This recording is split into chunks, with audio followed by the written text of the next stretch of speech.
Hello everyone, ছোট মোটো ভিডিওতে তোমাদের স্বাগত। তো প্রথমে বলে রাখি, যদি মনি কালেকশন পেজ থেকে দেখছো তাহলে লাইক কমেন্ট শেয়ার করে দিও।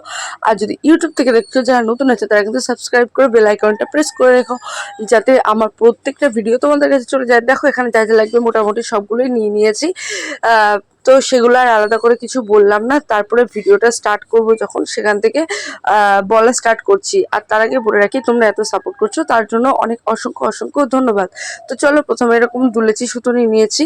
সুতোগুলোকে টার্সেল ব্যবহার করব বলে নিয়েছিলাম। তো টার্সেলের জন্য সমপরিমাণভাবে সুতোটা কেটে নিতে হবে। তোমরা তোমাদের মাপ মতো নিতেই পারো। তারপরে আর কি এরকমভাবে দুটো টার্সেল রেডি করে নিলাম। টার্সেল রেডি করলেই তো হবে না, সেগুলোকে অ্যাটাচও করতে হবে। তো অ্যাটাচ করার জন্য কি করবে, এরকমভাবে দুদিকে দুটো ফুটো করে আর কি টার্সেলটা অ্যাটাচ করে নেবো। দেখো আমি কিন্তু আগে প্রায় করেই ফেলেছিলাম, কারণ সমস্তটা তো দেখানো সম্ভব না। তারপরে আর কি এরকম কানের হুকগুলো লাগিয়ে নিতে হবে। দেখো কানের হুক লাগানো কিন্তু কমপ্লিট হয়ে গেছে। তারপর আংটির যে বেস ছিল সেটাও লাগিয়ে নেবো। এক এক করে এরকম সেট করার পর বাকি কাজগুলো করব। দেখো এখানে কিন্তু লাগানো হয়ে গেছে। তারপর পেন্সিল দিয়ে এখানে লিখে নিলাম। কি লিখেছি কমেন্ট করো তো দেখি, কে কে বলতে পারো। তারপর আর কি এরকম এক ফেভিক্রিলের যে কালারটা ছিল হোয়াইট কালার, সেটা নিয়ে নিলাম। নিয়ে লিখতে শুরু করলাম। লিখতে লিখতে তোমাদের সাথে একটা কথা শেয়ার করি। এখানে যে ডিজাইনটা করেছিলাম, সেই ডিজাইনটার ভিডিওটা না আমি করেও করতে পারিনি। তো তার জন্য আমি দুঃখিত। তো দেখো এখানে লেখা স্টার্ট হয়ে গেছে। আমি বলে দিই এখানে কি লিখছিলাম। দূর হতে আমি তারে সাধিব, এই জিনিসটাই আমাকে লিখতে বলেছিল।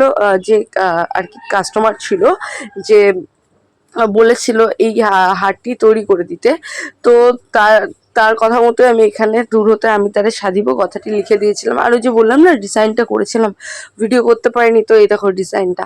তারপর আর কি কানেরটাতেও তাই সেমই লিখবো, দূর হতে আমি তারে সাধিব।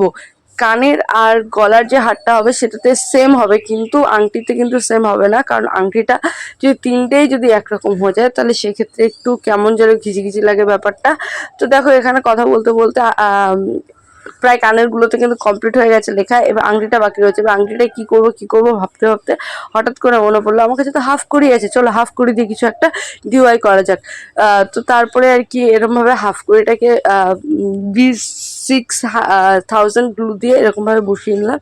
তারপরে আর কি কড়িগুলোকে এইভাবে নিচের দিকে অ্যাটাচ করে নিলাম জাম্পরিং এর সাহায্যে। তারপরে দেখো আমার ভিডিও মানে আর কি হারটা পুরোপুরি তৈরি হয়ে গেলেও এখনো কটন বল দেওয়া বাকি ছিল। তারপর আর কি দুটো কালো দুটো সাদা কটন বল দিয়ে নিলাম। আর লাস্টে এরকম একটা সিলভার বল দিয়ে দিলাম, যাতে কটন বলগুলো টাইটভাবে এক জায়গায় বসে থাকে।